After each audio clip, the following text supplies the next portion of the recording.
The mop bucket scraped against the concrete floor of Hangar 7, its metallic echo bouncing off the cavernous walls where F-16 Fighting Falcons sat in perfect formation. Lieutenant Commander Vex Alaric squeezed the grimy water from her mop, watching it swirl pink with hydraulic fluid and something darker she didn't want to identify.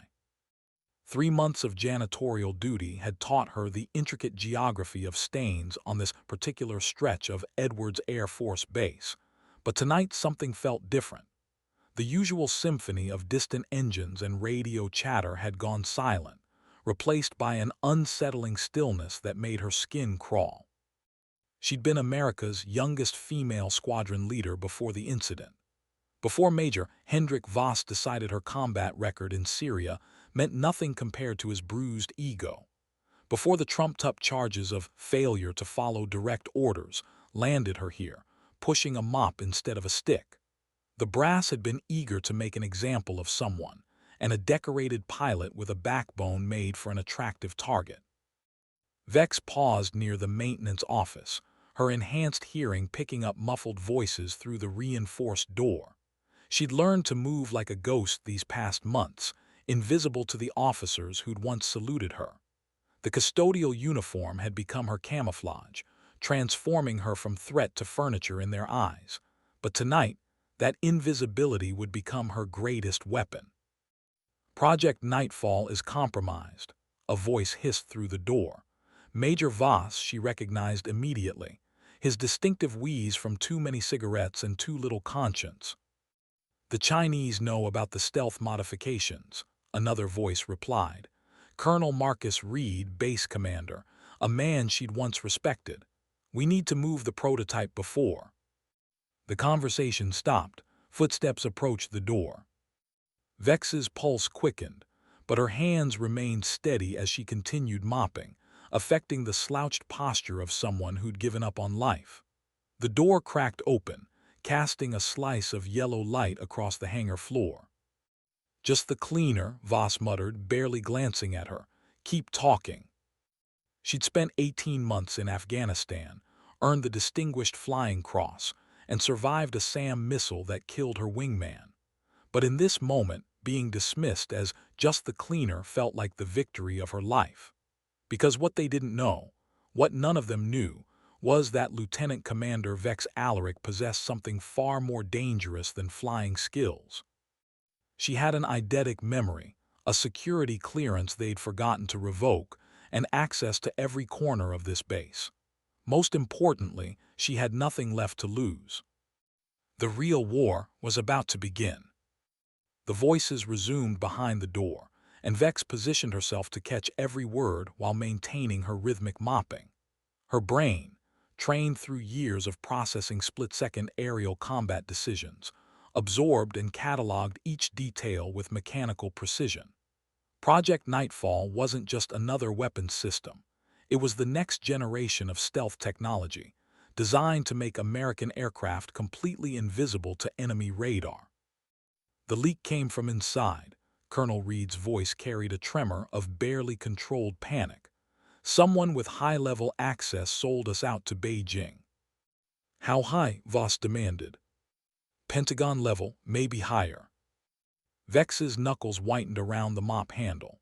She'd lost friends defending American interests in foreign skis, watched good pilots die believing they were protecting something sacred. To learn that someone at the top had sold that sacrifice for Chinese currency felt like a knife between her ribs. We need to identify the source, Reed continued, and we need to move the prototype to Nellie's before dawn. Through the crack in the door, Vex could see shadows moving. A third figure had joined them, someone she didn't recognize, wearing civilian clothes and radiating the kind of quiet authority that came from alphabet agencies. The prototype is our only leverage, the stranger said. His voice carried a slight accent, Eastern European maybe. Without it, we're just another failed defense contractor. Vex's mind raced. A prototype advanced enough to interest foreign intelligence, missing classified information, and now talk of leverage. This wasn't just espionage. It was treason on a scale that could compromise national security for decades. "What about the girl?" Voss asked suddenly. The stranger's laugh was cold. "The disgraced pilot, she's been neutered. 3 months of mopping floors tends to break the spirit."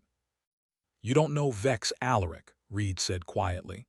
"I flew with her father in Desert Storm. The family doesn't break easily."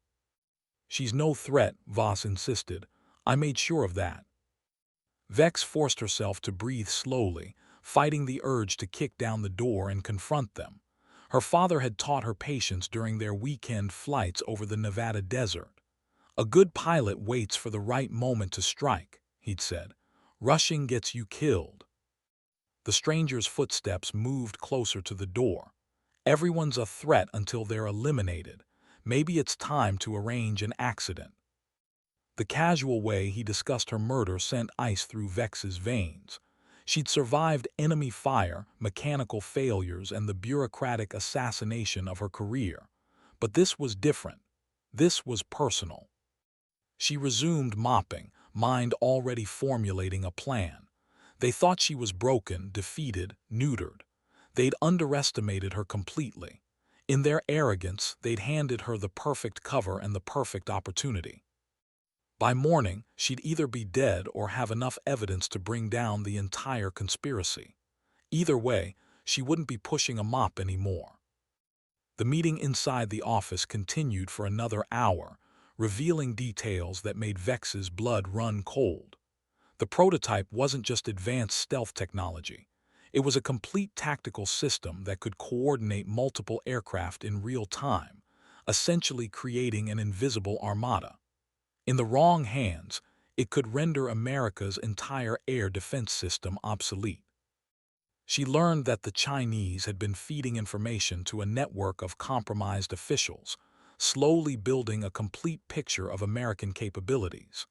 The theft of Project Nightfall would be the crown jewel, giving them technological parity and eliminating America's aerial advantage. But the most shocking revelation came when she heard her own name mentioned in connection with the original security breach. The Alaric girl was supposed to be the scapegoat, the stranger explained. Her access codes were used to download the initial schematics. "You mean she's innocent?" Reed asked. "Completely, but her reputation made her the perfect fall guy. War hero turned traitor, the media would eat it up." Vex felt the world tilt around her. Her court-martial hadn't been about insubordination or failure to follow orders. It had been a calculated frame job, designed to remove her from any position where she might discover the real conspiracy. They'd stolen her identity, her honor, and her career to cover their tracks. The rage that filled her was unlike anything she'd experienced in combat. In the sky, anger was a liability that got you killed. But here, in this moment, it became a weapon she could wield with surgical precision. The office door opened, and the three men emerged. Vex kept her head down, continuing her methodical cleaning as they passed. But her enhanced peripheral vision caught every detail: the stranger's expensive watch, Reed's nervous tick of adjusting his glasses, Voss's smug expression as he looked at her. "Make sure the hangar is secure," Reed told Voss. "No one gets near the prototype without authorization." "Already handled," Voss replied. "I've got my best people on it." They walked away, their footsteps echoing in the vast hangar. Vex waited until their voices faded before allowing herself a thin smile. They'd made their first mistake. They'd told her exactly where to find the prototype. She finished mopping the area around the office, then began working her way toward the restricted section of the hangar. Her custodial access card would get her through most doors, but she'd need to be careful about security cameras and roving patrols. As she moved deeper into the hangar, she began to formulate a plan that would expose the conspiracy and clear her name. It would be dangerous, probably suicidal, but it was the only way to honor the memory of everyone who died believing they were protecting American interests. The prototype was hidden in a sealed bay behind layers of security, but Vex had been studying this hangar for months. She knew every blind spot, every maintenance tunnel, every weakness in their defenses. It was time to remind them why she'd earned the call sign Phantom. The restricted section of Hangar 7 was a maze of reinforced concrete and steel, designed to contain America's most sensitive aviation projects. Vex had memorized the layout during her weeks of cleaning, noting camera positions, guard rotations, and the subtle differences in security protocols that revealed which areas were truly critical. She moved through the maintenance tunnels with practiced silence, her custodial uniform providing perfect camouflage among the pipes and electrical conduits. The prototype was housed in Bay 7 Alpha, a sealed chamber that required biometric authorization and a security escort under normal circumstances. But Vex had learned that normal circumstances rarely applied when you knew the system's weaknesses. The first challenge was the outer perimeter, a series of motion sensors that would trigger alarms if they detected unauthorized movement. But the custodial staff had legitimate access to most areas, and the sensors were calibrated to ignore the slow, methodical movements of someone cleaning. Vex approached the sensor grid with her mop and bucket, moving in the unhurried pattern she'd perfected over months of actual cleaning. To any observer, she was simply doing her job, thoroughly and invisibly. The biometric scanner at the entrance to Bay 7 Alpha was a different problem. Her clearance had been revoked after the court-martial, but the system hadn't been updated to reflect her new custodial status, a bureaucratic oversight that she discovered during her first week on the job. She pressed her palm against the scanner, holding her breath as the red light flickered. For a moment, nothing happened. Then the light turned green and the heavy door began to slide open. Inside Bay 7 Alpha, the prototype waited under a tarp like a sleeping dragon. Vex had expected something dramatic, a sleek fighter jet bristling with advanced weaponry. Instead, she found something far more subtle and infinitely more dangerous.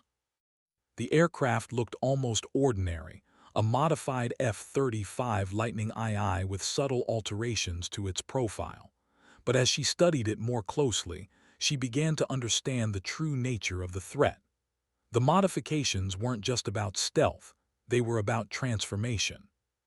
The prototype could change its radar signature in real time, mimicking friendly aircraft or appearing as nothing more than atmospheric interference.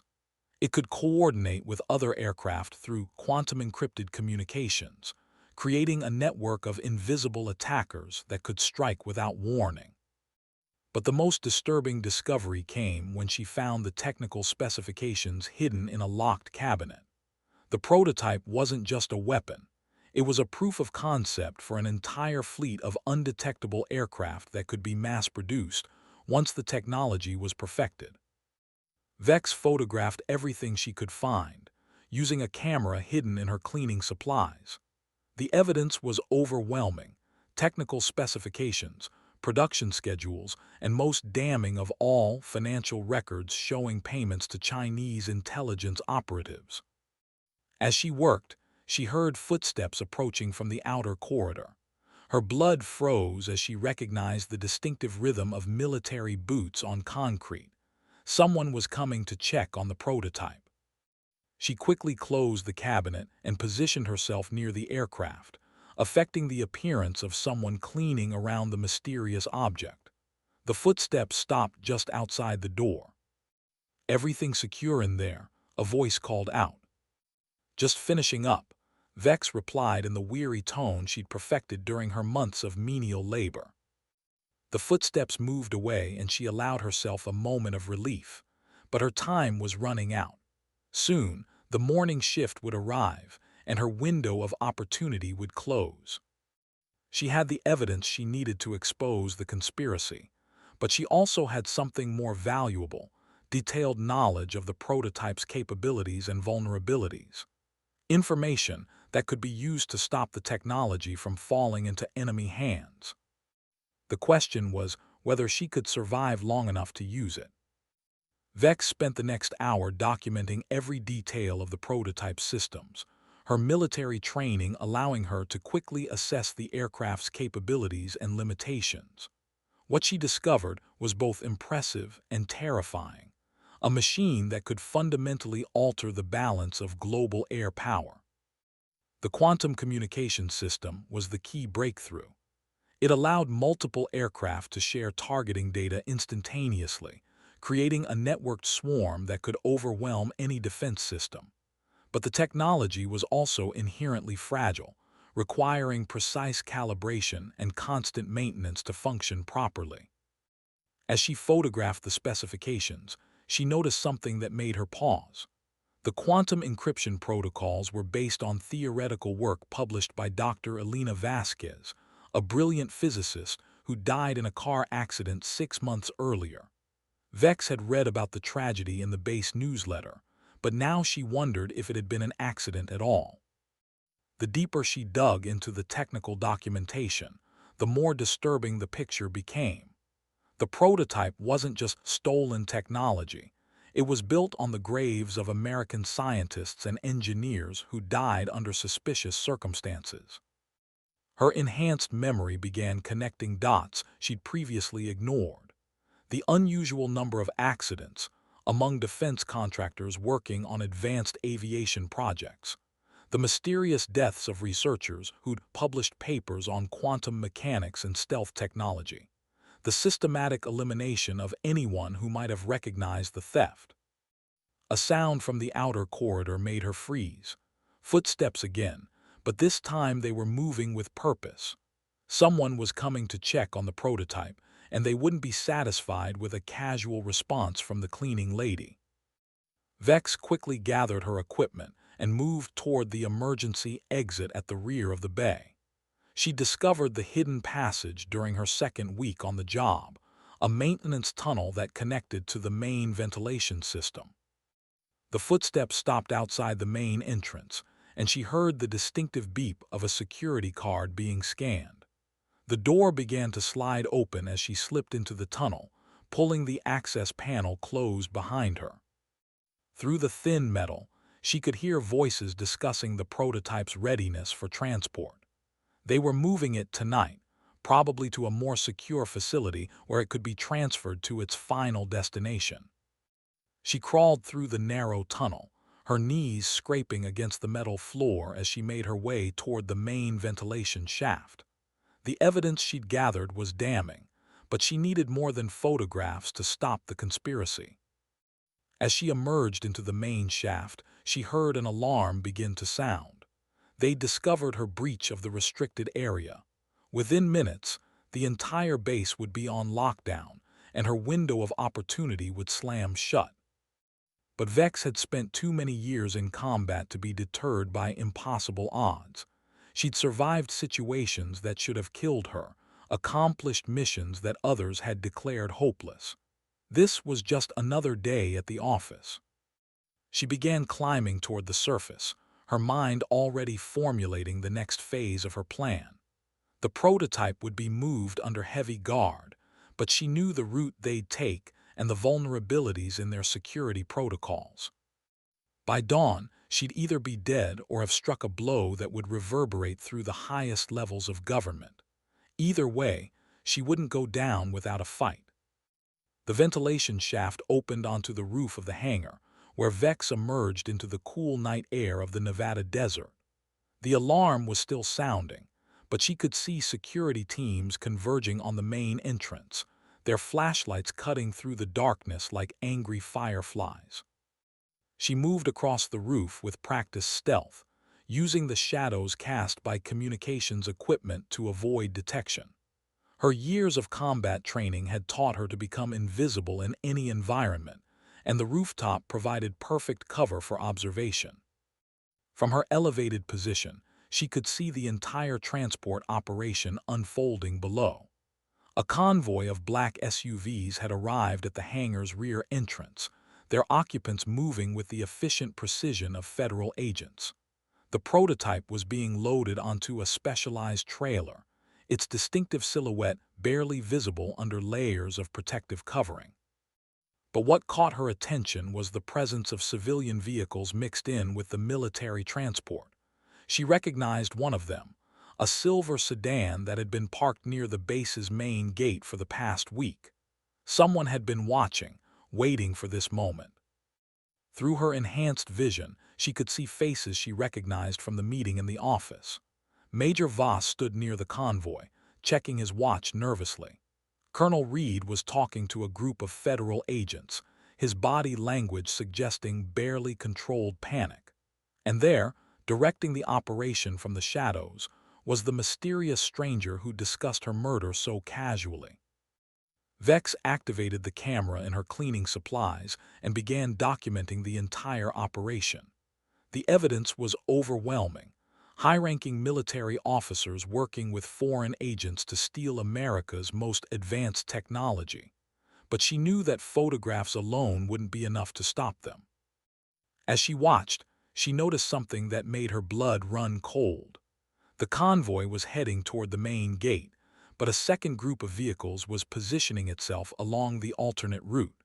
They were preparing for multiple scenarios, suggesting a level of planning that went far beyond simple espionage. The realization hit her like a physical blow.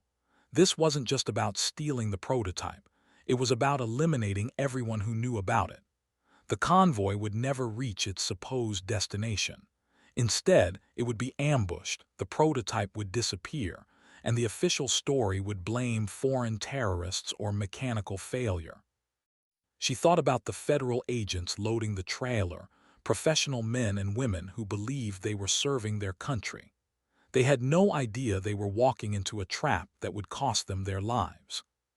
For the first time in months, Vex felt the familiar surge of adrenaline that came with combat. She'd spent her career protecting American interests in foreign skis, but now the real battle was on home soil.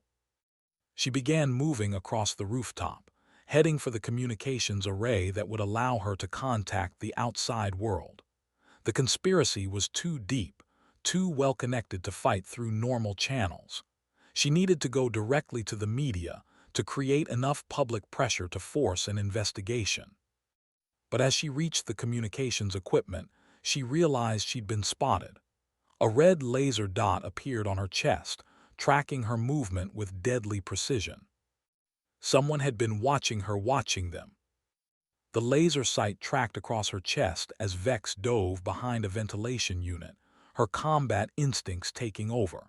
The sniper was positioned on the adjacent building, approximately 300 meters away based on the angle of the beam. Professional distance for a professional killer. She pressed herself against the metal housing, her mind racing through tactical options. The rooftop offered little cover, and her custodial uniform provided no protection against high-velocity rounds. But she'd survived worse situations by thinking faster than her opponents. The laser disappeared for a moment, then reappeared, searching for her new position. The sniper was using thermal imaging, trying to locate her body heat signature. But Vex had learned a few tricks during her years of combat training. She removed her outer uniform jacket and draped it over a nearby pipe, creating a false heat signature that would confuse the thermal scope. Then she began moving in the opposite direction, using the ventilation equipment to mask her movement. The distinctive crack of a suppressed rifle echoed across the base, followed by the metallic ping of a bullet striking the pipe where her jacket was draped. The sniper had taken the bait. Vex used the distraction to reach the communications array, her fingers flying across the control panel as she activated the emergency broadcast system.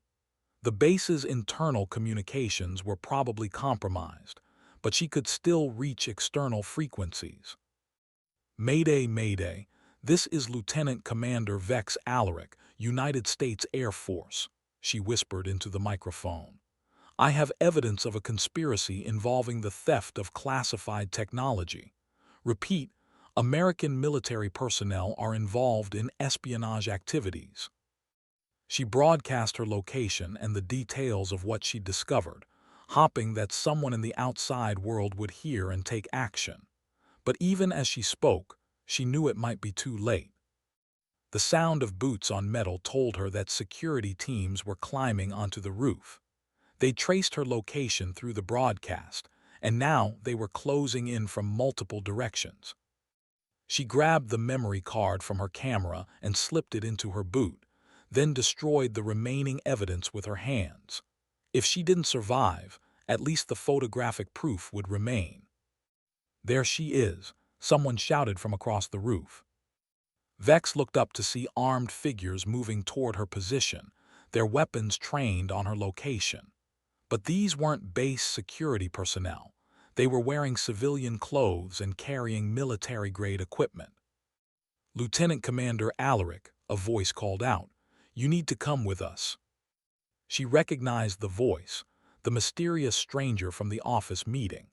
He was standing near the roof access, flanked by armed men who moved with the precision of special operations personnel. "I know what you're thinking," he continued. "You're wondering if these are the good guys or the bad guys. The truth is, it doesn't matter anymore. You've seen too much." Vex felt a strange calm settle over her. She'd always known her military career might end in violence, but she'd expected it to happen in some foreign desert, not on American soil. "You made one mistake," she called back. "You assumed I was alone." The stranger's confident expression faltered. "What are you talking about?" "My call sign is Phantom," she said. "Do you know why they call me that?" Before he could answer, the night sky erupted in chaos. The first helicopter appeared from the east, its rotors cutting through the night air with the distinctive wop-wop-wop of a military aircraft. Then another emerged from the west, and a third from the north. Within seconds, the entire base was surrounded by aircraft bearing the markings of the FBI and military intelligence. Vex smiled as she watched the stranger's confident demeanor crumble. "They call me Phantom because I'm very good at appearing when you least expect it."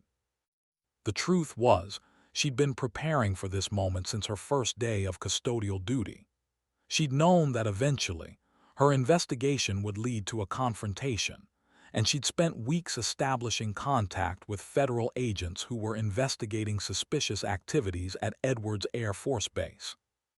The emergency broadcast had been a signal, activating a response plan that had been months in the making. Every photograph she'd taken, every piece of evidence she'd gathered, had been transmitted to a secure server maintained by the FBI's Counterintelligence Division. The helicopters began landing on the base's main runway, disgorging teams of federal agents who moved with military precision. The conspiracy had been vast, but it was also fragile. Once exposed to the light of federal investigation, it would collapse like a house of cards. The stranger and his men found themselves surrounded, their weapons useless against the overwhelming force that had descended on the base. They'd been so focused on eliminating one disgraced pilot that they'd failed to notice the larger web closing around them. "You're under arrest," she called out, her voice carrying across the rooftop. "All of you." But even as she spoke, she knew the victory was incomplete. The prototype was still being loaded onto the convoy, and there were undoubtedly other conspirators who would escape justice. The battle was won, but the war was far from over. She watched as federal agents took the stranger and his men into custody, their faces reflecting the shock of people who'd believed themselves untouchable. Major Voss was being arrested near the convoy, his protests lost in the sound of helicopter rotors. Colonel Reed was nowhere to be seen, suggesting that he'd recognized the trap and fled. The civilian vehicles she'd observed were speeding away from the base, their occupants abandoning their mission to save themselves. As the immediate threat passed, Vex felt the familiar emptiness that followed combat. She'd survived another mission, but at what cost? Her career was still in ruins, her reputation still damaged by the false charges that had brought her to this moment. But as she watched the federal agents secure the prototype and arrest the conspirators, she realized that some victories were worth any price.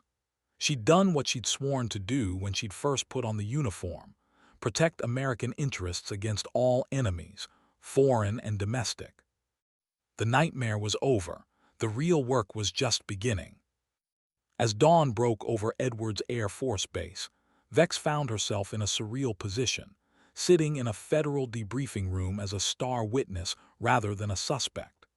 The past 6 hours had been a blur of interrogations, evidence reviews, and careful documentation of everything she discovered during her months of investigation. Special Agent Diana Torres, the FBI's lead investigator, spread photographs across the conference table like a deck of cards. "Your documentation is extraordinary," she said.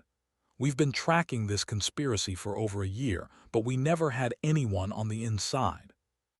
Vex studied the photos, recognizing faces from her time on the base. The conspiracy had been larger than she'd imagined, involving personnel from multiple branches of the military and several defense contractors. The theft of Project Nightfall had been just the beginning. They'd been systematically compromising American defense capabilities for years. "How many people were involved?" Vex asked. "At least 50 that we know of," Torres replied. "Possibly more. The financial trail suggests they were being funded by Chinese intelligence, but there are also connections to other foreign actors." The scope of the betrayal was staggering. These weren't just a few rogue officers seeking quick profit. They were part of a sophisticated operation designed to undermine American military superiority. The death of Dr. Elena Vasquez and other researchers had been systematic assassinations, clearing the way for the theft of their work. "What about the prototype?" Vex asked. "Secured," Torres confirmed. "Your intervention prevented it from leaving the base. The technology will be redesigned with new security protocols, and the vulnerabilities you identified will be addressed." Vex felt a moment of satisfaction, but it was tempered by the knowledge that the technology would eventually find its way into the wrong hands. In the modern world, secrets had a way of spreading despite the best security measures. "There's something else," Torres continued. "Your court-martial was based on falsified evidence. The charges against you will be dropped, and you'll be reinstated to active duty with full honors." The words should have brought relief, but Vex felt only emptiness. She'd lost friends, sacrificed her career, and endured months of humiliation for a lie. The vindication felt hollow after everything she'd been through. "I'm not sure I want to return to active duty," she said. Torres looked surprised. "Why not? You've proven your loyalty and competence beyond any doubt." "Because I've seen what happens when the system fails," Vex replied. "I've seen how easily good people can be discarded when they become inconvenient." The conversation was interrupted by a knock on the door. Colonel Reed entered, flanked by 2 federal agents. His uniform was wrinkled, and his eyes showed the strain of a man who'd been awake for days. "I want to make a deal," he said without preamble. Torres gestured to a chair. "Sit down, Colonel, let's talk." Reed's confession took 3 hours, revealing details that made Vex's stomach turn. The conspiracy had been even more extensive than they'd imagined, involving the sale of technology to multiple foreign powers and the systematic elimination of anyone who might expose the operation. But the most shocking revelation came when Reed explained the real reason for Vex's court-martial. "She was getting too close to the truth," he admitted. "Her access to classified systems and her reputation for thoroughness made her a threat. We needed to neutralize her before she could expose the operation." The revelation that her court-martial had been orchestrated to silence her investigation hit Vex like a physical blow. She'd suspected something was wrong, but to learn that her entire career had been destroyed as part of a cover-up felt like a violation of everything she'd believed in. "The evidence against you was fabricated," Reed continued, his voice hollow with exhaustion. "We altered mission logs, forged witness statements, and manipulated communications records. The whole thing was a lie." Torres leaned forward, her expression intense. "Who else was involved in the frame job?" "Major Voss was the primary architect," Reed replied. He had access to personnel files and the authority to initiate disciplinary proceedings, but the orders came from higher up, someone with enough influence to ensure the charges would stick. How high? Torres demanded. Reed's laugh was bitter. High enough that I'm probably a dead man for talking to you. The implications were staggering. If the conspiracy reached into the highest levels of the military hierarchy, then Vex's vindication might be meaningless. The same people who destroyed her career once could do it again, and this time they might not settle for mere professional assassination. There's something else, Reed said, looking directly at Vex. The pilot who died in your last mission, Lieutenant Sarah Chen, it wasn't an accident. Vex felt the world tilt around her. Sarah had been her wingman, her friend, and her responsibility. The official report had blamed mechanical failure, but Vex had always suspected something more sinister. What do you mean? She asked, her voice barely above a whisper. She discovered irregularities in the maintenance logs, Reed explained. Equipment failures that weren't random but part of a pattern. She was planning to report her findings when she died. The SAM missile that had killed Sarah hadn't been fired by enemy forces. It had been launched by a compromised American unit, eliminating a witness who'd gotten too close to the truth. The guilt that had haunted Vex for months suddenly transformed into something far more dangerous. You killed her, she said, her voice cold as winter steel. I didn't pull the trigger, Reed protested. But I didn't stop it either. I'm sorry, Vex, I'm truly sorry. The apology meant nothing. Sarah Chen had died because she'd been a good soldier, a thorough investigator, and a loyal American. She'd been murdered by the very people she'd sworn to serve. Torres placed a restraining hand on Vex's arm as she started to rise from her chair. We'll need everything you know about Lieutenant Chen's investigation, she said to Reed. Names, dates, evidence, everything. I'll tell you what I can, Reed agreed. But you need to understand, this goes deeper than anyone realizes. The people behind this have resources, connections, and the willingness to kill anyone who threatens them. Vex stared at the man who'd once been her commanding officer, feeling a mixture of rage and disgust. He'd been part of a conspiracy that had betrayed everything the military stood for, and now he was trying to save himself by cooperating with the investigation. Why, she asked, why did you do it? Reed's shoulders sagged. Money initially, then fear. Once you're in, there's no way out, they make sure of that. Sarah didn't have to die, Vex said. No, Reed agreed, she didn't, neither did the others. The others? How many more had died to protect this conspiracy? How many good soldiers had been sacrificed to keep the secret safe? As the debriefing continued, Vex made a decision that would change the course of her life. She wouldn't just accept vindication and return to active duty. She would hunt down everyone involved in Sarah's death, and she would make them pay for their betrayal. The system had failed her once. This time she would be the system. The federal investigation expanded rapidly as Reed's confession opened new avenues of inquiry. Within hours, arrest warrants were issued for dozens of military personnel and defense contractors across the country. The conspiracy had tentacles reaching into every branch of the armed forces, creating a web of corruption that would take years to fully unravel. But even as the investigation gained momentum, Vex knew that the most dangerous conspirators would escape justice. People with enough power to orchestrate a cover-up at this level wouldn't be caught by conventional law enforcement. They would disappear into the shadows, protected by money, influence, and the very bureaucracy they'd corrupted. Special Agent Torres seemed to understand her thoughts. We'll get them, she said as they reviewed the evidence. It might take time, but we'll find everyone involved. Will you? Vex asked. Or will they find comfortable positions in the private sector, beyond the reach of military justice? Torres didn't answer immediately, and her silence spoke volumes.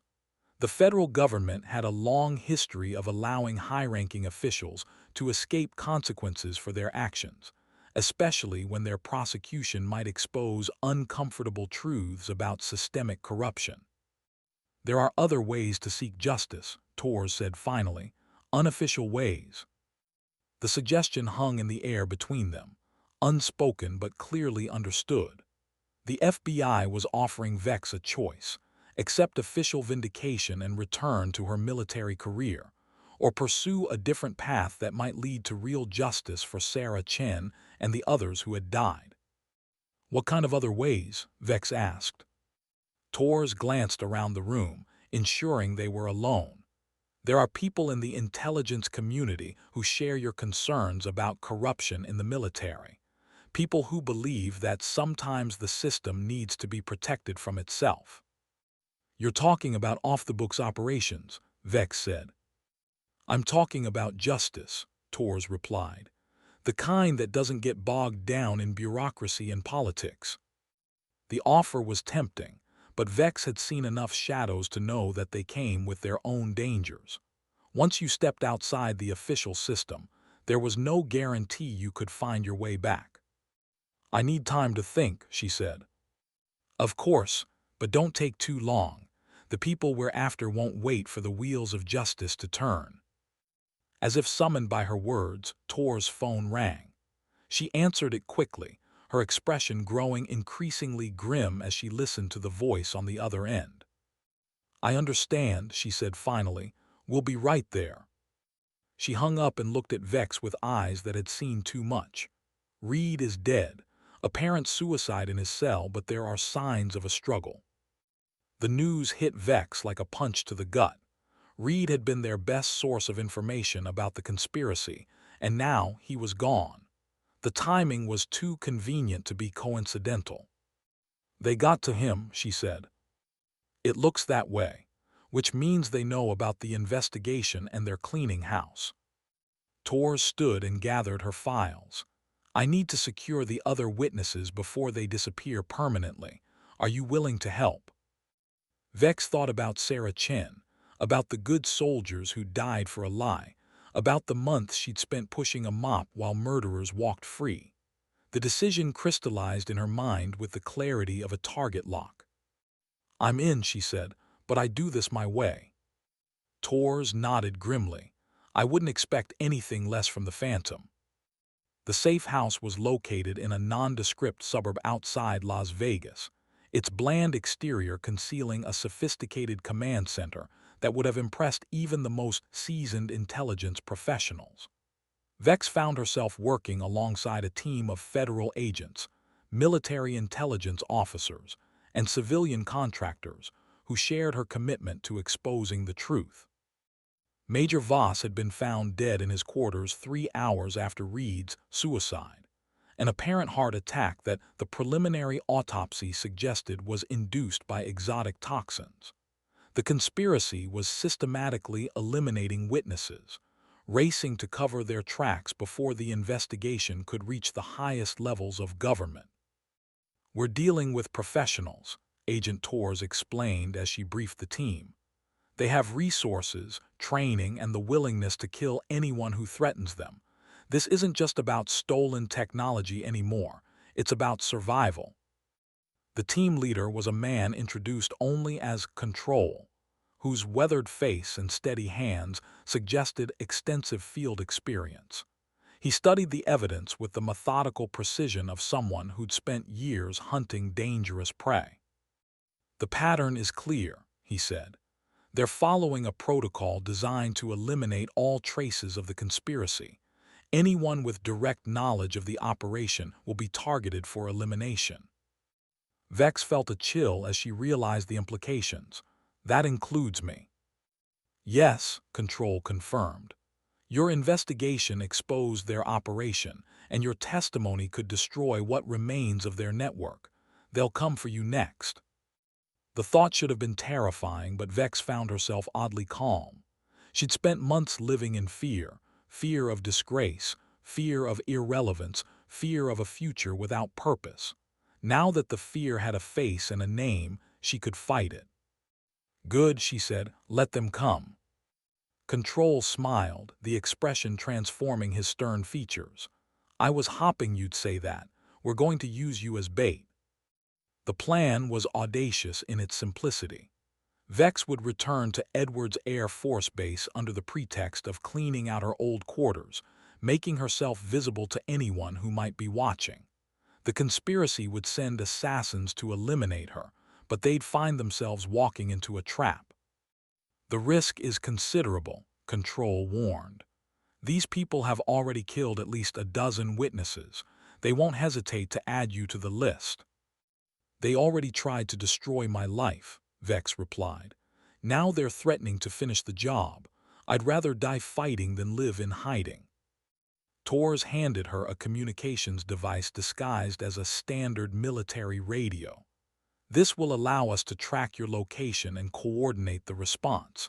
But once you're on the base, you'll be on your own until we can spring the trap.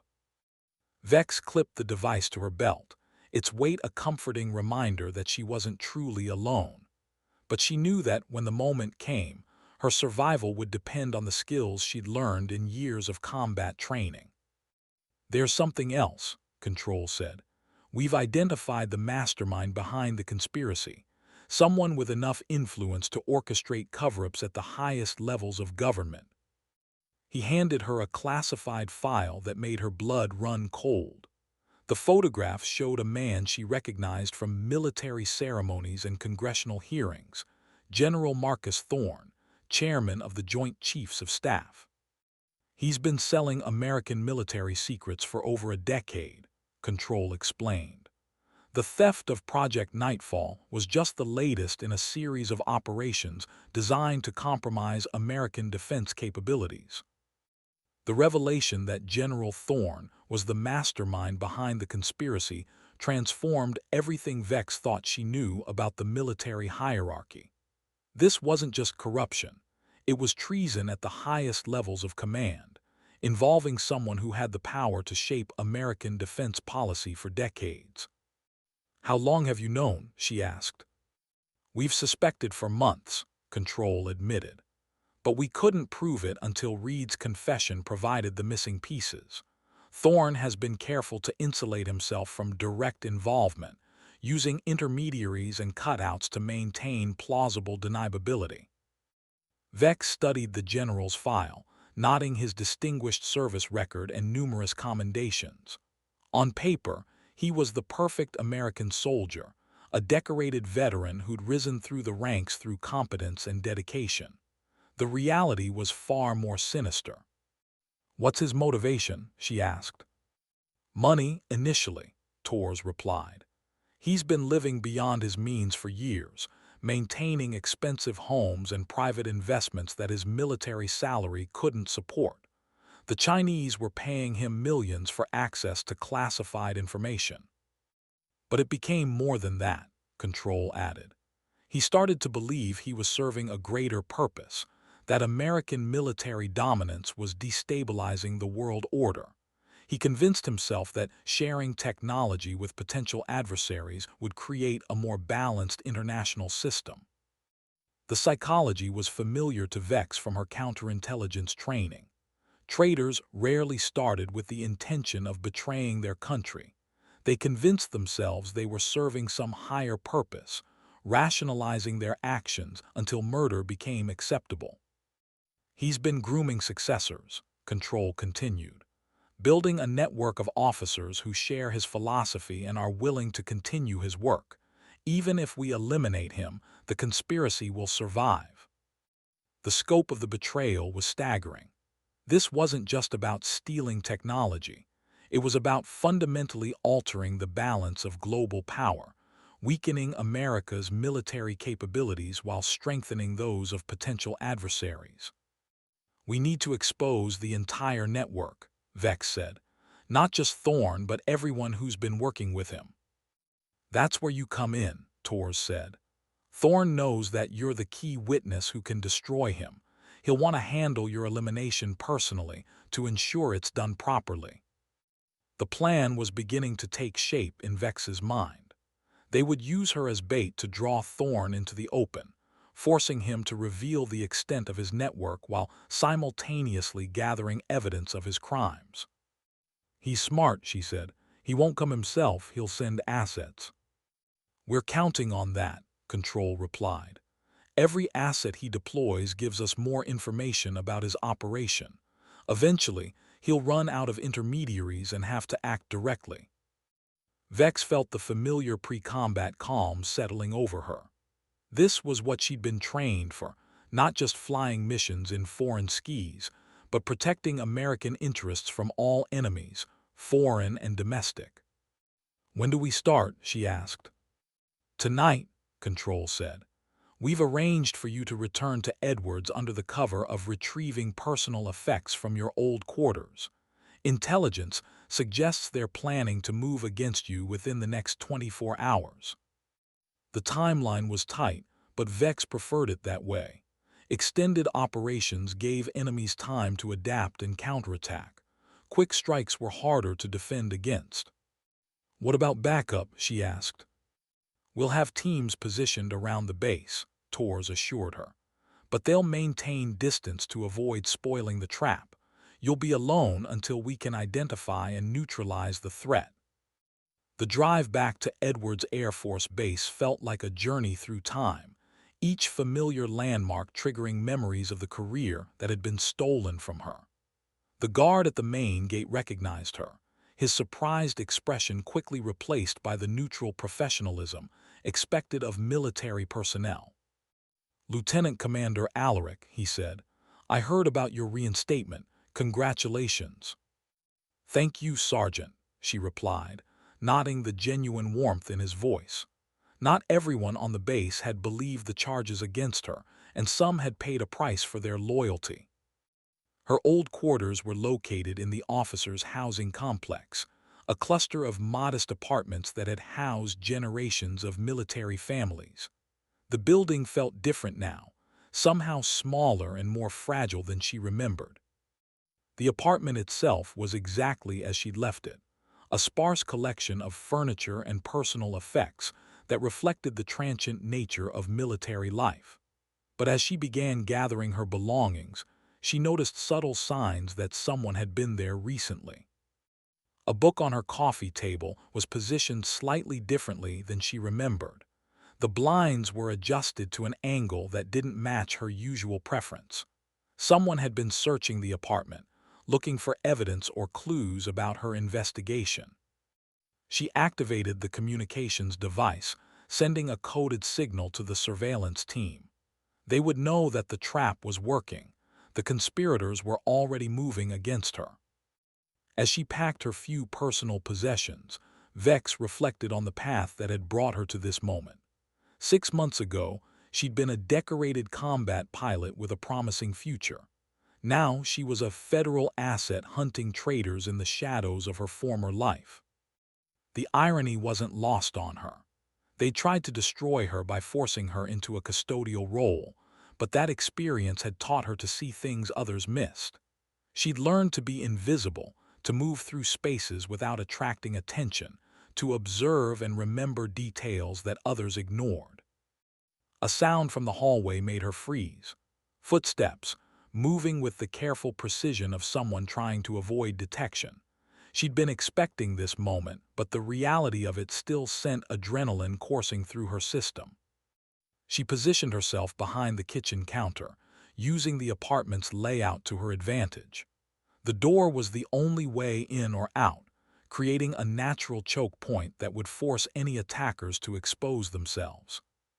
The footsteps stopped outside her door. She could hear the subtle sounds of someone working on the lock, professional tools, manipulating the mechanism with practiced efficiency. Vex drew the pistol she'd been issued by the federal team, its weight familiar and comforting in her hands. She'd hoped to avoid violence, but the conspirators had made their intentions clear. The door opened silently, revealing a figure in dark clothing who moved with the fluid grace of special operations training. Not a street criminal or hired thug, but a professional killer with military experience. Lieutenant Commander Alaric, the figure said, his voice carrying a slight accent she couldn't place. I believe we have business to discuss. I'm listening, she replied, keeping her weapon trained on his center mass. My employers would prefer to resolve this situation without additional bloodshed, he continued. They're prepared to offer you a comfortable retirement in exchange for your silence.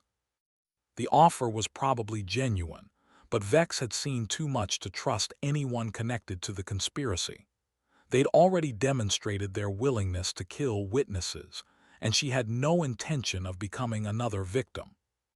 Tell your employers that I'm not interested in their money, she said. I want justice for Sarah Chen and the others who died. The assassin's posture shifted slightly, a tell that suggested he was preparing to move. I was afraid you'd say that. The assassin moved with professional precision, his silenced pistol appearing in his hand with fluid grace. But Vex had been expecting the attack, and years of combat training had honed her reflexes to razor sharpness. She dove behind the kitchen counter as his first shot splintered the wall where her head had been. The apartment's layout worked in her favor. The narrow confines limited his mobility while providing her with multiple angles of attack. You're making this harder than it needs to be, he called out, his voice still calm and professional. The general just wants to talk. I'm sure he does, Vex replied, using the conversation to mask the sound of her movement. She was circling toward the living room, where a mirror would give her a view of his position. The assassin was good, better than the street criminals or gang members she'd encountered during her urban warfare training. His movements were controlled, deliberate, designed to minimize exposure while maximizing his field of fire. But Vex had advantages he couldn't anticipate. She knew every inch of this apartment, every piece of furniture that could provide cover or concealment. More importantly, she'd spent months learning to think like a predator, to strike from the shadows without warning. She caught a glimpse of his reflection in the mirror, positioned near the door, covering both the kitchen and the bedroom. He was wearing body armor and carried additional weapons, suggesting he'd come prepared for a prolonged engagement. The general wants to offer you a deal, he continued. Full reinstatement, promotion, and a comfortable assignment far from any classified projects. All you have to do is forget what you've seen. And if I refuse, she asked, continuing her flanking movement. Then you'll join your friend Lieutenant Chen, he replied, along with Reed, Voss, and all the others who couldn't see the bigger picture. The casual admission of multiple murders confirmed what Vex had suspected. This wasn't just about the theft of Project Nightfall. The conspiracy had been systematically eliminating witnesses for months, covering their tracks with a trail of bodies. She reached the living room and positioned herself behind the couch, her weapon trained on the doorway. The assassin would have to expose himself to continue his search, giving her the opportunity she needed. You're outnumbered, he said, apparently sensing her position. There are others outside covering all the exits. Surrender now and your death will be quick. I don't think so, Vex replied. She'd activated a panic beacon before the assassin entered, alerting the federal surveillance team to her situation. They would be moving to surround the building, cutting off any escape routes the conspirators might have planned. The assassin seemed to realize that time was running out. He moved toward the living room, his weapon sweeping in careful arcs as he searched for his target. Vex waited until he was committed to the approach, then struck with the precision of a surgical strike. Her first shot caught him in the chest, the impact staggering him but not penetrating his body armor. Her second shot found the gap between his helmet and vest, dropping him immediately. As silence settled over the apartment, she could hear the sound of helicopters approaching from the distance. The federal response team was moving in, but she knew that other assassins might still be in the area. She searched the dead man's equipment, finding communication devices and identification that would provide valuable intelligence about the conspiracy. But more importantly, she found a tablet computer containing detailed information about the operation. The files revealed the scope of General Thorne's network, dozens of compromised officers, contractors, and intelligence personnel who'd been working to undermine American military capabilities. The conspiracy was even larger than they'd imagined.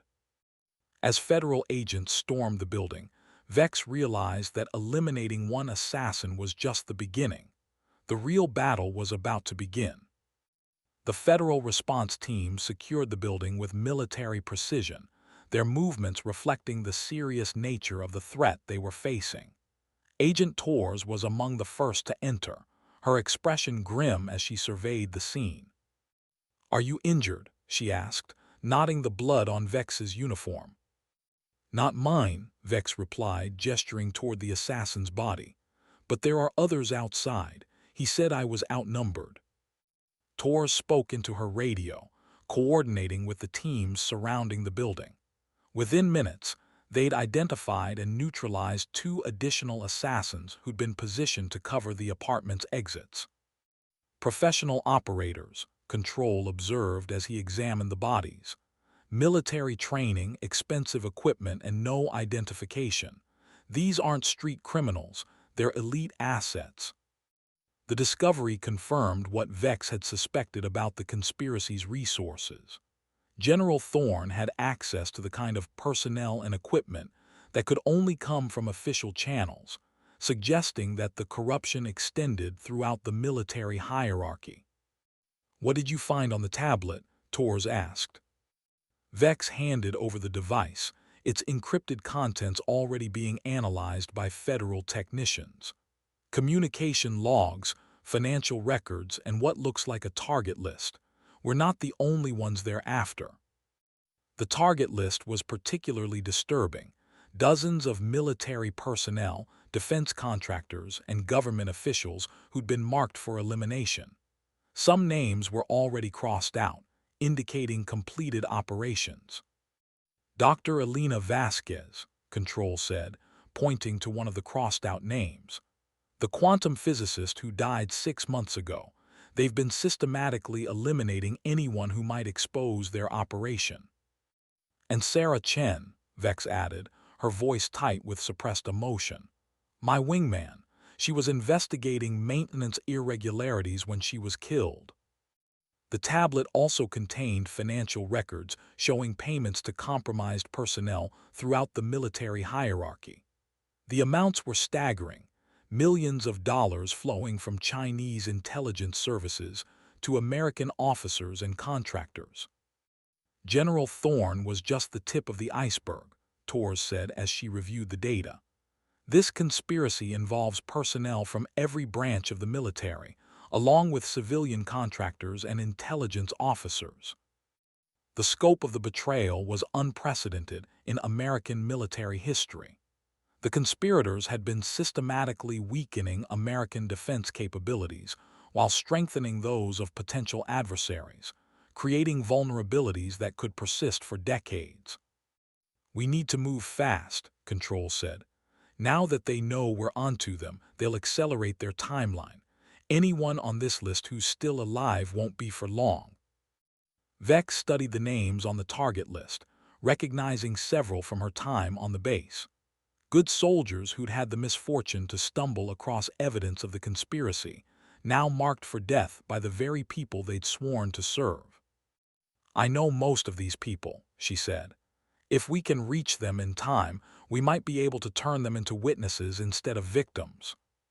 "That's what we're hoping," Torres replied. "But it won't be easy. The conspirators have resources, connections, and a head start. We'll be racing against time." The communication device on Vex's belt crackled to life, carrying a message that made everyone in the room freeze. "Lieutenant Commander Alaric," the voice said, its tone cultured and familiar. "This is General Thorne. I believe we need to talk." Control gestured for silence, then activated recording equipment to capture the conversation. This was their first direct contact with the conspiracy's mastermind, and every word would be crucial evidence. "I'm listening," Vex replied.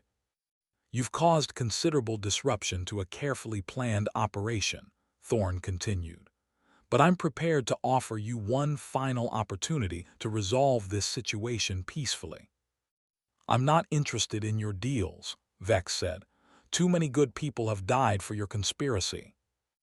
And more will die if you continue this futile investigation, Thorne replied.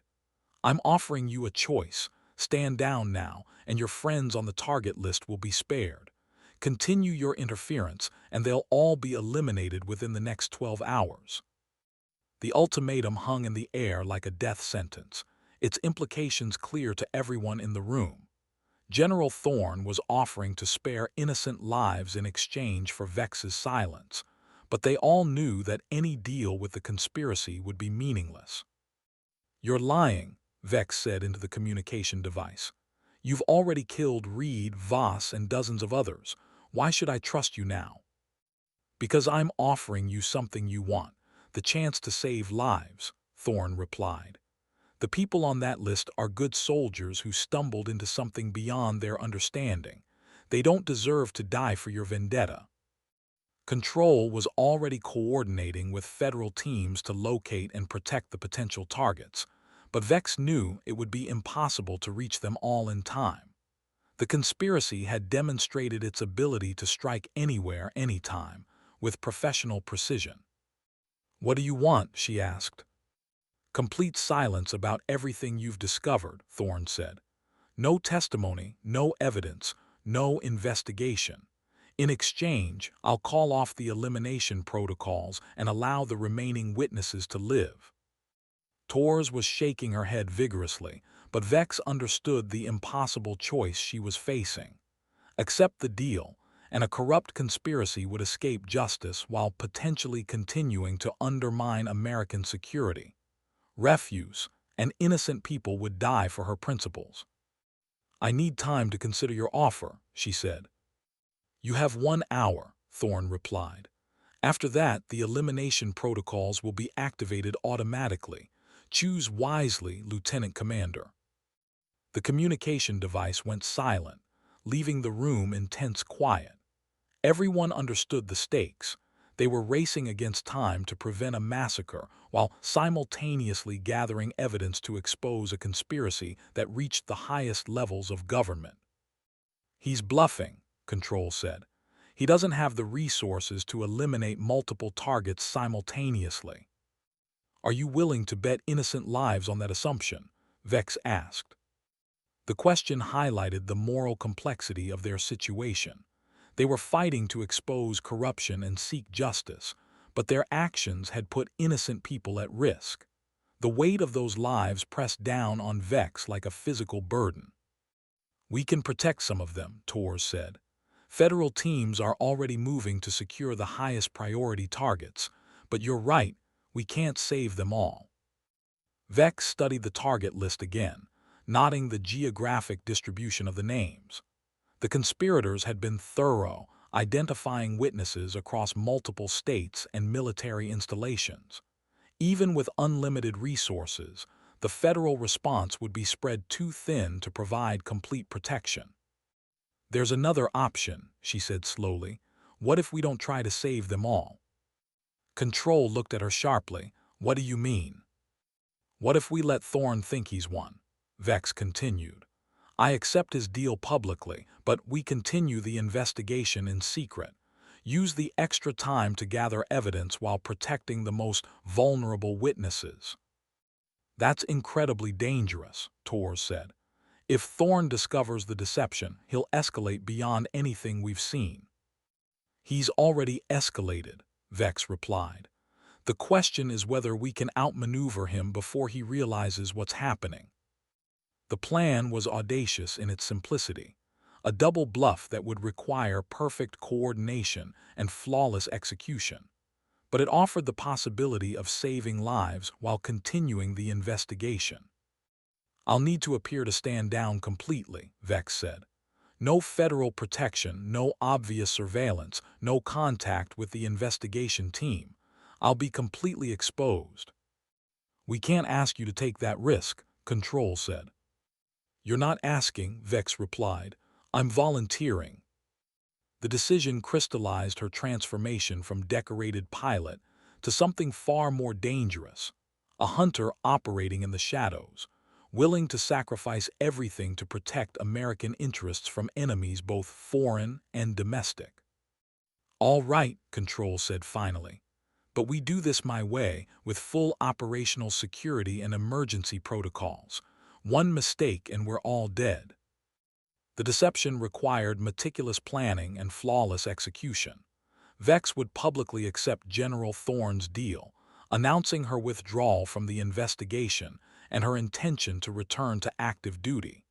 Meanwhile, the federal team would continue their work in secret, using the breathing room to gather evidence and protect key witnesses. "The hardest part will be maintaining the illusion," Torres explained as they reviewed the operational plan. "Thorne will be watching for any sign that you're still involved in the investigation. One mistake, and he'll know it's a trap." Vex nodded, understanding the stakes. She'd spent months learning to be invisible, to move through spaces without attracting attention. Now she'd need to apply those skills to a much more dangerous game. "What about the witnesses?" she asked. "We'll prioritize based on the value of their testimony and the immediacy of the threat," Control replied. "The highest priority targets will receive discreet protection, while others will be moved to secure locations under various pretexts." The plan was complex, requiring coordination between multiple federal agencies and military commands, but it offered the best chance of saving lives while continuing the investigation. Vex activated the communication device, knowing that Thorne would be monitoring the conversation. "General, this is Lieutenant Commander Alaric. I've made my decision." "I'm listening," Thorne replied. "I accept your terms," she said, injecting defeat into her voice. "I'll withdraw from the investigation and return to active duty, but I want your word that the people on the target list will be safe." "You have my word," Thorne said, his tone suggesting satisfaction. "Report to Edwards Air Force Base tomorrow morning for reassignment. And Lieutenant Commander, this conversation never happened." "Understood," Vex replied. The communication device went silent, and she felt the weight of the deception settling over her. She was now officially out of the investigation, cut off from federal protection and support. "Phase 1 complete," Control said. "Now we wait to see if he takes the bait." The next 24 hours would be crucial. If Thorne believed the deception, he would relax his security measures and potentially reveal more of his network. But if he suspected a trap, he would escalate his response beyond anything they'd seen. Vex spent the evening reviewing her cover story and preparing for her return to Edwards Air Force Base. She would need to act the part of a defeated officer seeking redemption, convincing everyone around her that she'd abandoned her investigation. But beneath the surface, she would be gathering intelligence and building a case that would expose the conspiracy once and for all. The real investigation was just beginning. As she prepared for sleep, Vex thought about Sarah Chen and the others who died for the truth. They deserved justice, and she would find a way to give it to them. The phone rang at 3 a.m., jerking her awake. The caller ID showed a number she didn't recognize, but the voice was familiar. "Lieutenant Commander Alaric," the voice said. "This is Captain Michael Harrison. I think you know why I'm calling." Harrison was one of the names on the target list, a decorated intelligence officer who'd been investigating irregularities in classified technology transfers. His call could only mean one thing. "They're coming for me," he said. "Tonight I need your help." The deception was already falling apart, and Vex had to make a choice that would determine whether the investigation survived or died with Captain Harrison. The desperation in Captain Harrison's voice cut through the night like a blade. Vex knew that helping him would expose her deception and potentially destroy the investigation, but she couldn't abandon a fellow officer to the conspiracy's assassins. "Where are you?" she asked. "Safe house in Riverside," Harrison replied. "But they found me. I can hear them moving outside." Vex was already getting dressed, her mind racing through tactical options.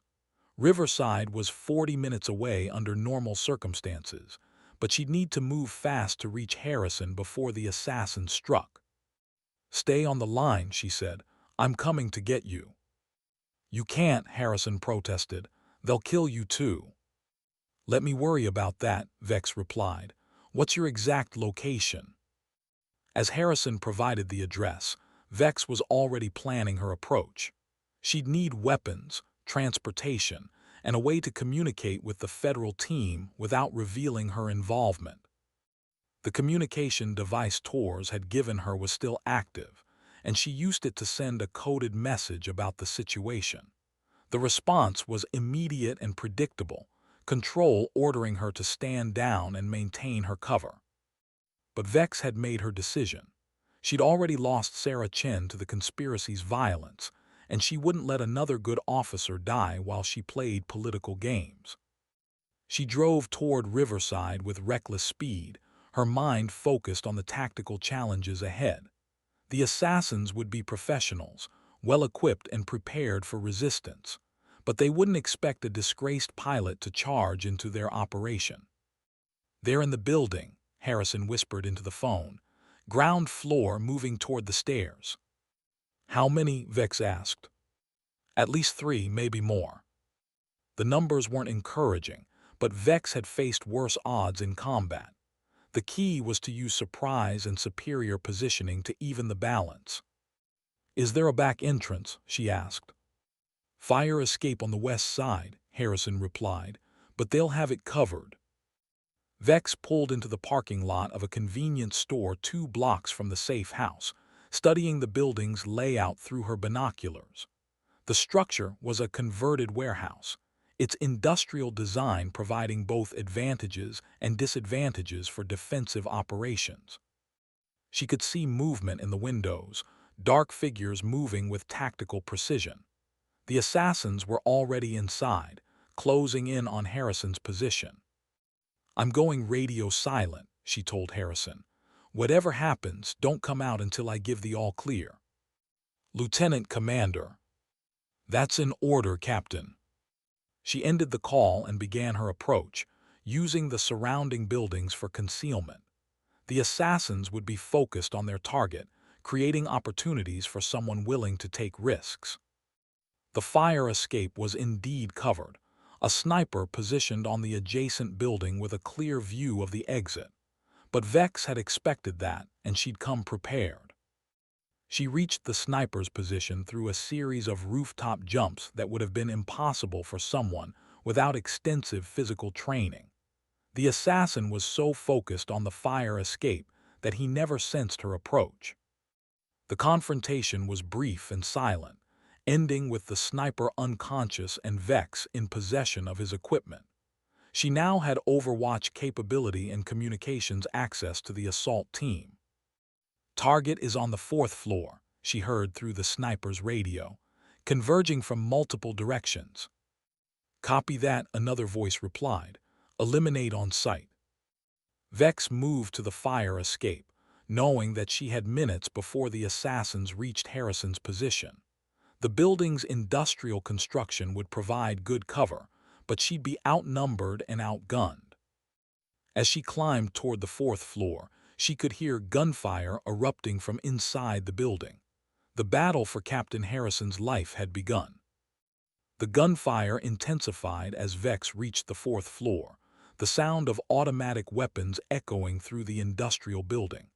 She could hear Harrison returning fire, his disciplined shots suggesting he was still alive and fighting.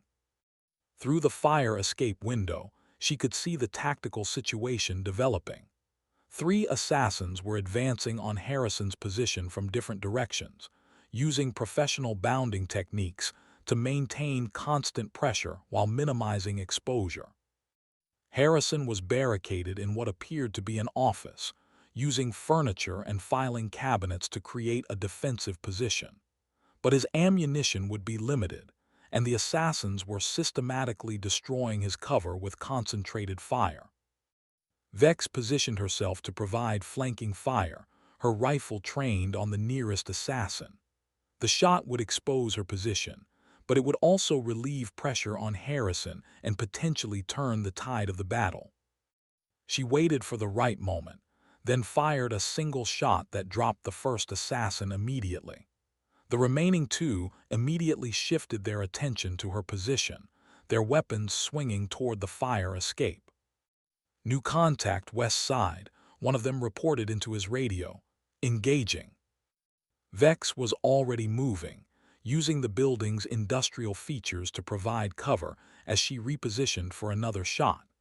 The assassins were professional, but they were also now fighting a two-front battle that divided their attention. "Harrison," she called out, "third floor northeast corner, move now." She heard the sound of splintering wood as Harrison broke through his barricade, moving toward the position she'd indicated. The assassins tried to follow, but Vex's covering fire kept them pinned down. The tactical situation was improving, but she knew that more assassins would be arriving soon. The conspiracy had demonstrated its ability to deploy multiple teams, and this operation was too important to leave to chance. "Federal backup is en route," she told Harrison as they linked up on the third floor. "We need to hold this position for 10 minutes. 10 minutes? Harrison looked at their limited ammunition and the approaching sound of reinforcements. "That's a long time in a firefight." "We've held worse positions," Vex replied, though privately she shared his concerns. They established a defensive perimeter in the building's central stairwell, using the industrial architecture to create overlapping fields of fire. The assassins would have to expose themselves to advance, but Vex and Harrison had limited ammunition and no way to resupply. The sound of helicopters approaching from the distance gave them hope, but they also heard vehicles arriving at the building's entrance. The reinforcements were a race between federal agents and additional assassins. "Contact ground floor," Harrison reported as armed figures entered the building. "Multiple hostiles moving to our position." Vex counted muzzle flashes and estimated at least 6 additional assassins, all equipped with night vision and advanced weapons. The odds were becoming increasingly unfavorable. "We need to move," she said. "The roof." They began a fighting withdrawal toward the building's upper floors, using their knowledge of the layout to stay ahead of the converging assassins. But the enemy was professional, coordinated, and relentless. As they reached the roof access, Vex could see federal helicopters approaching from the east. But the assassins were only one floor below and closing fast. "This is it," she told Harrison. "Whatever happens, make sure the evidence survives." He handed her a data drive containing information about the conspiracy's operations. "Everything I found," he said. "Names, dates, financial records, it's all there." The roof access door exploded inward, and the final battle began. The rooftop became a battlefield as assassins poured through the access door, their night vision equipment giving them a tactical advantage in the pre-dawn darkness. Vex and Harrison took cover behind the building's mechanical equipment, using the industrial maze to break up the enemy's fields of fire. The federal helicopters were closer now, their searchlights cutting through the darkness as they approached the building. But the assassins were determined to complete their mission before the authorities arrived. "Surrender now and your deaths will be quick," one of the assassins called out. "Continue fighting and we'll make you suffer." Vex responded with precise rifle fire, her shot dropping the speaker immediately. She'd learned long ago that negotiating with killers was pointless. They understood only force. Harrison was providing covering fire from their left flank, his shots forcing the assassins to take cover behind ventilation units and communication equipment. But their ammunition was running low, and the enemy had numerical superiority. "Federal agents, this is Control," a voice boomed from the helicopter's speakers. "You are surrounded. Surrender immediately." The assassins ignored the demand, continuing their advance with professional determination. They'd committed to the mission, and they would complete it or die trying.